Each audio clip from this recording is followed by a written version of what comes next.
Hello guys, welcome back to my channel. कसे आहात तुम्ही सगळे? आय होप तुम्ही सगळे छान मस्त आणि मजेत असाल. सकाळी मी लाईव्ह आलेले होती, तुम्ही बघितलंच असेल. तर आज आहे नागपंचमी आणि आता मी ऑफिसमधनं घरी आली आहे. इथे ही गव्हाची खीरला मी 2 चिट्टी देऊन घेतली आहे. त्याच्या अगोदर आता मुलं क्लासला गेले तर म्हटलं चला हे पटापट आवरून घेऊया. तर आता सगळा पसारा मी आवरते. मी काल बोललेली की उमा मावशी मला किचन आवरायचं. तर हे बघा, आम्ही दोघींनी काल हा पूर्ण किचन असा परफेक्ट आवरला. फक्त हे एवढं राहून गेलं आहे, ते बघून किती घाणेरडं झालं आहे. ते आता गरम पाण्यामध्ये टाकून आणि करून घ्यावं लागेल. हे तर अक्षरशः यांचा कलर चेंज होऊन गेलेला. काल उमा मावशींनी मदत केली बिचारांनी आणि हे सगळं आम्ही दोघी मिळून क्लिअर केलेलं. आता हे आहे खूप काय पसारा, म्हणजे भांडे वगैरे, दूध, ह्याच गोष्टी आहे. आता हे आम्ही पटापट करून घेईल. आर्याच्या पप्पांची फरमाईश आली आहे की हे कर म्हणून, पुरी कर, काणोले नाही खाणार. मग आता काणोले मी थोडेच बनवणार, बाकी मी पूर्ण पुऱ्या बनवणार, कारण मुलं पण खूप पुऱ्याच खाणार आहेत. बाहेर पाणी आलं आहे आणि आता मुलं गेले आहेत क्लासला. आता आपल्याला खीर बनवायची आहे. आपण अगोदर हा पसारा आवरून घेणार, आपण आवरून घेऊया, कारण टार्गेट इतकंच आहे स्वयंपाकाचं. त्याचबरोबर 2 खीर, काणोले, पुरी, राईस, डाळ, अजून थोडी उसळ बटाटा. किती? 6 मेनू. चला.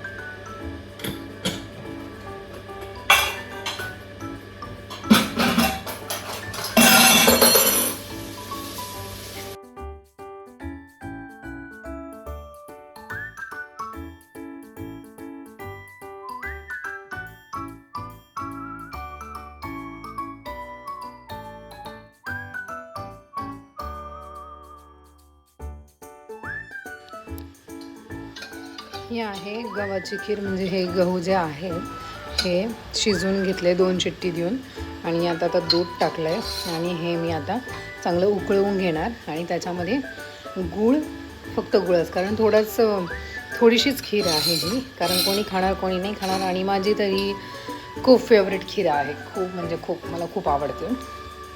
तर मग आता ही मस्त करणार. आणि गूळ दुधामध्ये गेल्यानंतर ते फुटल्यासारखं होतं, बरोबर आहे. थोडंसं तसं पाण्यासारखं होतं, आपण पनीर करतो तसं. त्याच्यामुळे गरम याच्यामध्ये आपल्याला गूळ नाही टाकायचं. हे प्रॉपर आता उकळून घेणार, याला तुपाचा मी तडका लावणार. तसं बघूच आपण पुढे कसं काय करायचं ते. आणि आता जास्त भांडे भरायला नको म्हणून मी यातच करणार आहे, कारण उद्या उमा मावशी नाही आहेत त्याच्यामुळे. आता मस्त तूप टाकलं आहे. आता हे बघा, हे काजू, हे थोडंसं खोबरं मी आपल्या तांदळाच्या खिरीसाठी घेतलं आहे. हे सुंठ वेलचीचं पूड बनवून ठेवली आणि हे मी असंच टाकते, कारण इझी बाहेर काढून टाकता येतं. हे असं घ्यायचं आणि असं थोडंसं प्रेस करायचं, असं हे थोडंसं ओपन, कारण हे दाताखाली येतं. काहींना आवडतं, काहींना नाही आवडत. त्याचा फ्रेग्रन्स आहे तो बरोबर त्याच्यामध्ये जाऊन लागतो.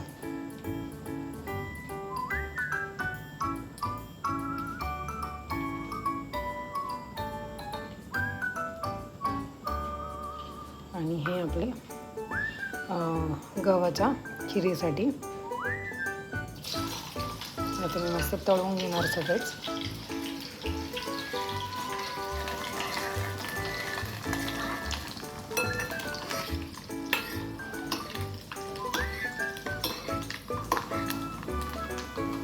हे मस्त असं गोल्डन कलरचे होतात. आणि हे जेव्हा खीर खाताना दाताखाली येतात ना, तर खूप छान लागतात, खूप मस्त.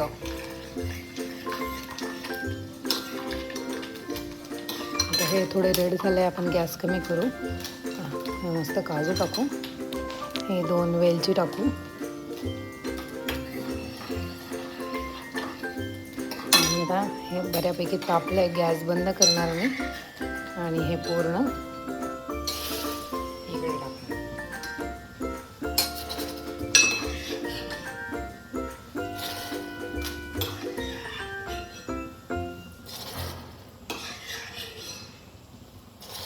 कारण ही खीर जास्त कोणाला आवडत नाही, पण आज करण्याचं महत्त्व असतं. ही खीर दोनदाच होते आमच्याकडे. जेव्हा श्राद्ध चालू होतात, महिन्याचे श्राद्ध, त्यावेळेला भाद्रपदमध्ये, आणि नागपंचमीला.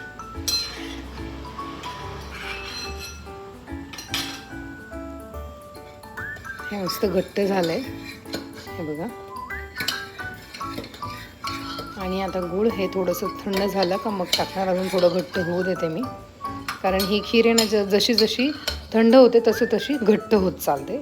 त्याच्यामुळे मग आपण आपल्या हिशोबाने बघायचं. आता ही बऱ्यापैकी छान अशी घट्ट झाली आहे, कारण घट्ट झाल्यानंतर कोणी कोणी याच्यामध्ये मिल्क पावडर पण टाकतं घट्ट होण्यासाठी, पण मी नाही टाकत. हे बघा, ही अशी थोडीशीच 2-3 वाट्या होईल इतकी. आणि आता यातच दुसरी खीरची तयारी. हे काजू टाकलेत, ही वेलची टाकली आहे, ही जी आपण काय म्हणतात त्याला, वेलची आणि सुंठची जी आहे ती अशी वरतून टाकणार, कारण गरम तुपामध्ये टाकली तर ती जळेल. आणि हे बघा, हे तांदूळ असे मी बारीक करून घेतलेत. तांदूळ नाही आहे ही ॲक्च्युली भात शिजवलेला, तर त्याच्यामध्येच दूध टाकलं आणि बारीक केलेलं. काही काही तांदूळ पाण्यात भिजत घालतात आणि मग ते बारीक करतात, मग दूध टाकतात, मग ते हलवतात, म्हणजे अशा वेगवेगळ्या प्रकारच्या आहेत. ह्या प्रकारची ही खीर मी बनवलेल्या आहेत. पण जसं जसं ह्या गोष्टीमध्ये आपण बरोबर करत चालतो ना, तर खूप काही आयडियाज येतात हळूहळू, बरोबर आहे की नाही. तर चिंचोल्याला तर माझी खीर सगळ्यांची, मी जी केलेली खीर सगळ्यांची फेवरेट राहायची. माझ्या काकून त्यांना तर खूपच आवडायची तांदळाची खीर. मला सांगायचं करायला, तू कर म्हणून. आणि हे आता थोडंसं गोल्डन ब्राऊन झालेलं आहे, खूप नाही, कारण जास्त केलं तर अगदीच कसंच वेगळंच लागेल. आणि आता यात हे सगळे बारीक केलेले तांदूळ घालणार. जर कधी खूप तांदूळ पण आपण केले ना, म्हणजे भात पण जर केला ना, तर असं थोडंसं मॅश करायचं, दूध टाकायचं, साखर टाकायची आणि वरनं तुपाची फोडणी द्यायची. इन्स्टंट खीर तयार होऊन जाते आपली. कारण रोज भाजीपोळी खाऊनही कंटाळा येतो ना, तर मग हे असं आधनं बंद केलं तर छान वाटतं. माझ्याकडे तर शेवयांची खीर आणि तांदळाची खीर ही बऱ्यापैकी आता असतेच. शेवयाची खीर तर खूप आवडते. स्पेशली ह्यावर्षी मी शेवया आर्या आणि बेबोसाठी केलेल्या. आर्याला तिखट शेवया आवडतात, म्हणजे मॅगीऐवजी ते ऑप्शन असतं, आणि बेबोला गोड शेवया म्हणजे खीर. आता ह्या खीरमध्ये जाणार साखर आणि ह्या खीरमध्ये जाणार, हे बघा कसं मस्त घट्ट झालं. आता मी ह्या गॅसला बंद करते. थोडीशी थंड झाली की मग आपण याच्यामध्ये गूळ टाकणार. आणि आता हा गूळ टाकणार मी. ही छोटी छोटी गुळाची भेली आहेत, बरोबर आहे की नाही. पहिले म्हणायचं अरे गुळाची भेली, कारण खूप गूळ चालायचा पूर्वीच्या काळी. आजकाल गूळ एवढा कोणी खात नाही, पण गूळ हा खायला पाहिजे. तर हा बघा किती सॉफ्ट आहे. हे बघा किती इझी आहे. म्हणजे हा जो एकदम सॉफ्ट गूळ असतो तो नॅचरल आणि आपण म्हणतो ना खरा गूळ असतो. हे बघा, आणि जे गूळ असं पटकन तुटत नाही ना, तर त्याच्यामध्ये साखर मिक्स केलेली असते असं म्हणतात. पण मूळ म्हणजे गूळ हा मऊच चांगला असतो. ह्याला मी थोडंसं हलवून देते, कारण खाली लागायला नको. अजून मला डाळ बनवायची, उसळ बनवायची आहे, कानोले बनवायचे आहेत, पुरी बनवायची आहेत. आता काय कसं होतं तर बघू. थोडंसं माझ्याकडनं सांडलंही गेलं इथे, आणि थोडं येल्लो झालं आहे डाळीने, तर हे किचन ओटा साफ केल्यावरती निघून जाणार पूर्ण. आज म्हटलं चला नंतर बोलण्यापेक्षा करताच बोलूया. हा गूळ जाणार.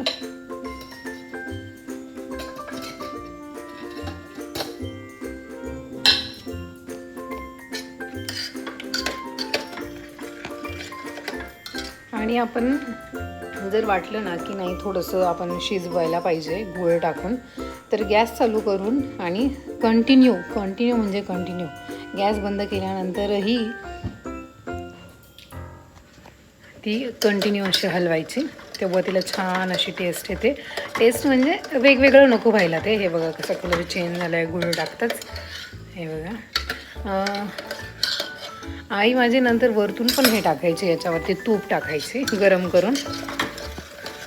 हे बघा एवढी छान अशी खीर झाली आहे माझी रेडी. मी गॅस तर काही चालू केलेला, पण नको परत खराब व्हायला, त्याच्यामुळे मी काही ती चालू करणार नाही. एवढी छान माझी खीर ही रेडी आहे. कारण गरम गरम याच्यामध्ये पण गूळ टाकला ना तरीही ती कंटिन्युअसली हलवत राहायची, कारण हलवली नाही तर ती फुटते. पनीर तयार होतं, तिचं वेगवेगळं दिसतं ते. आणि ही खीर तुम्ही फ्रीजमध्ये ठेवून 2-3 दिवस कशी चालवू शकतात. म्हणजे जेव्हा वाटेल तेव्हा गरम करायची, असंच हलवायचं. गरम करतानाही थोडंसं दूध टाकायचं आणि ज्यांना ज्यांना आवडते त्यांनी रोज खावी गोड गोड खीर, नाही का.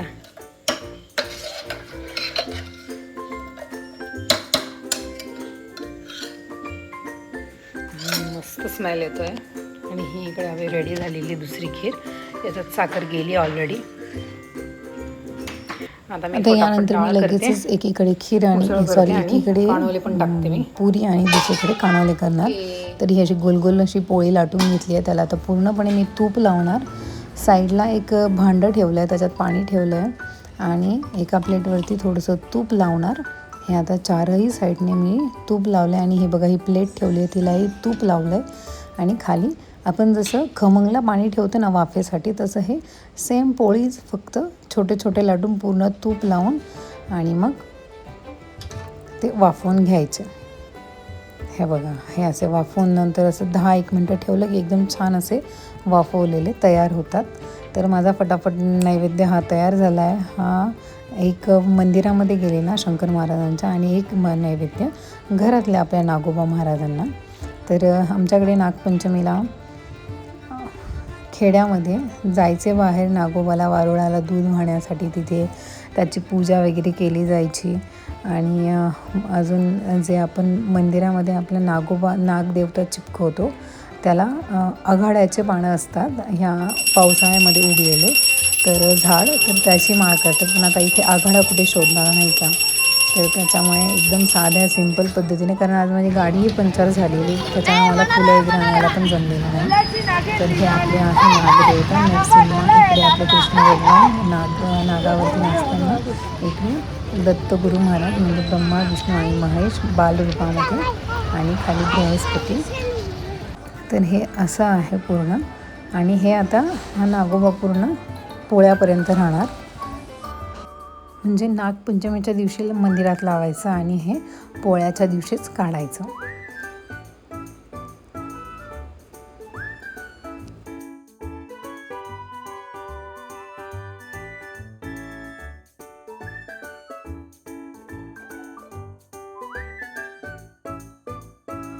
आणि मी साऊला आणायला गेलेली, तर हे मुलं हे गाणं बोलत होते.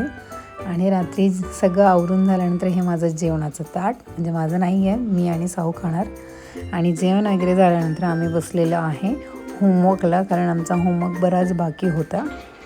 तर असा होता